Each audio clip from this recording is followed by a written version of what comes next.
What's up, Average Curd here, aka the internet chef who noticed it's getting a little cold out. That means it's fall, y'all. And to get in the spirit, today, I'm making... I talk my then keep it honest, keep it independent. I hear them hating, but that's only cause they inconsistent. He said the weapon wouldn't prosper, now they wouldn't form. I'm about to golf, I hit the middle and it's good and warm. I got the $1 million motors, I've been getting to it. I got that boost your ego when you listen to it. I know they waiting on the And here are most of the ingredients I use to make this dish.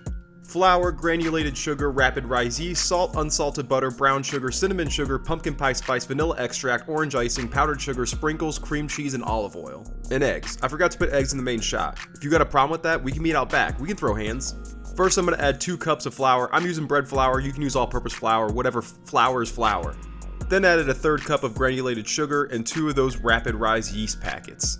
It's getting yeasty up in here. Anyways, gonna add a teaspoon of salt next. Now you're probably wondering why I have 6 tablespoons of unsalted butter and 1.5 cups of water in a bowl. Don't ask questions, just put it in the microwave for 30 seconds. After that, I dumped it in with my dry ingredients. Then I cracked an egg with one-handed precision because I'm like a ninja when it comes to cracking eggs. Then I connected my mixing apparatus and mixed on low for about 1 to 2 minutes. I actually ended up switching out for my dough hook later on. This dough is really sticky and I felt like the dough hook worked better. After that, added 2 more cups of flour and eventually another 1/2 cup, so for a total of 4.5 cups of flour.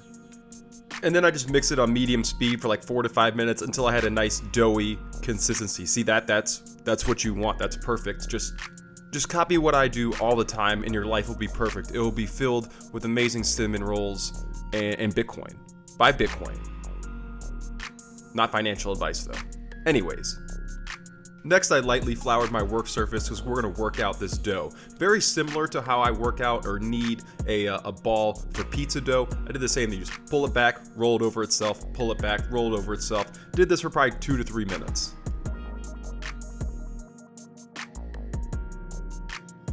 Now I got a nice tight ball. Next, I'll lube up a bowl with some olive oil. Get it all nice and sleek for that nice tight ball. Then I'll just drop it in my lubed up bowl, cover it with some plastic wrap, and let it rise for 10 to 20 minutes. After 20 minutes, gonna make it snow on my countertop just like I used to do back in my college days. Then I'm gonna lay out my dough ball, grab a handful of flour, and try to work it into some sort of square shape. It ended up pretty circular, but hey, this is Average Kurt Cooks, remember, not professional square dough maker cooks. And then I'm gonna slap some flour on my rolling pin and just try to get like a 1/4 inch, just a universal size. Just work it out. If you've tried this, you'll figure it out. You're smart. You watch my show. And in this bowl here, I got a handful of brown sugar and a handful of cinnamon sugar. I didn't measure it. It's just a handful of both. And then just covered the entire circular dough. It's not square, but I covered all the dough in that mixture. Then I grabbed my pumpkin pie spice and liberally coated my dough. I know basic white girls are going crazy for these pumpkin spice cinnamon rolls right now. Now, it's time to roll up this behemoth, and I need to get loose because this is the biggest thing I've ever rolled. I imagine if this was more square, it would have been easier to roll, but I got the job done. It rolled. I rolled the shit out of it. Then using my amazing ingenuity, I grabbed 2 cutting boards so I don't have to, cut on my countertop, and I sprinkled some flour on there to get ready to cut cinnamon rolls. Just gonna cut off the ends first so I can have some nice uniform rolls. Then I made a slit about every 2 inches so I could plan out my precise, perfect cinnamon rolls. Can't have uneven rolls. Then I liberally greased a pan so we don't have some weird sticky situation, cut up my rolls, put them in the pan, and then covered them with a towel and let them rise for about an hour. They're gonna puff up quite a bit from where they're at now. Here they are after an hour, and you can see they doubled in size. So you wanna let them rise at room temp for about an hour, and then I put them in my deep dish pan. Gonna bake them at 350 for 15 to 20 minutes until they are golden brown and delicious looking. And I brushed them with some melted butter about halfway through to give it a nice golden brown sheen. And while these were baking, I made my cream cheese icing, starting out with 4 ounces of room temp cream cheese. Then I added a 1/4 cup of room temp unsalted butter. You can cut it like this if you like to live life on the edge. To that, I added 1 cup of powdered sugar, And the recipe I used for this didn't call for any like water or milk. I added a 1/4 cup of water after. It made it much easier to mix up.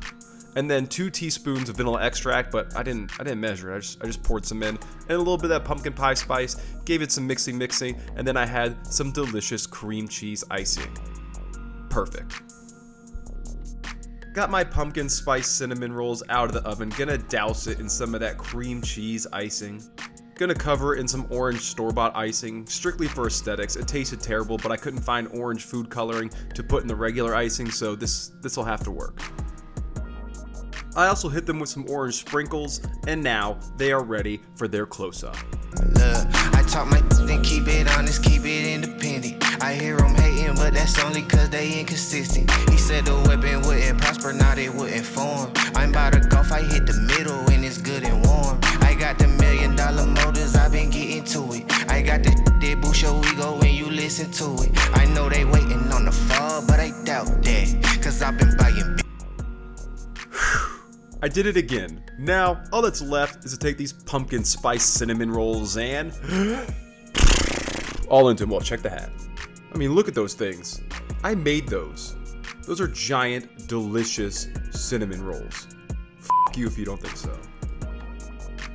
But I can't wait any longer. I need to dive into these things. Full disclosure, this is my first time ever making cinnamon rolls from scratch, and it was definitely worth the effort. I mean, look at that thing. Let's get a close up. Let me focus the camera. One more bite. Let's enjoy it and then get a close up. Adjust the camera. Just look at that glorious, glorious cinnamon roll. So many air pockets, so fluffy, so light. Amazing. As the youth would say, it's bussin'. And saving that ooey gooey centerpiece for last. It is the best piece of any cinnamon roll. Anybody knows that. But you want to know where it ranks on the slap meter. I'm gonna give it 1, 2, 3, 4.5 slaps. 4.5 slaps out of 5. Fantastic, delicious, amazing. Hey you, did you like this shit you saw today? If so, please like and subscribe. Also, follow me on the gram and TikTok at Average Kirk Cooks. Salute to you guys for watching. I'm just gonna sit here, get jacked. No, wait, what? Get fat, get happy? No, let's restart. I'm gonna sit here, get fat, get happy, and get down on these pumpkin spice cinnamon rolls. I'll catch you guys next time.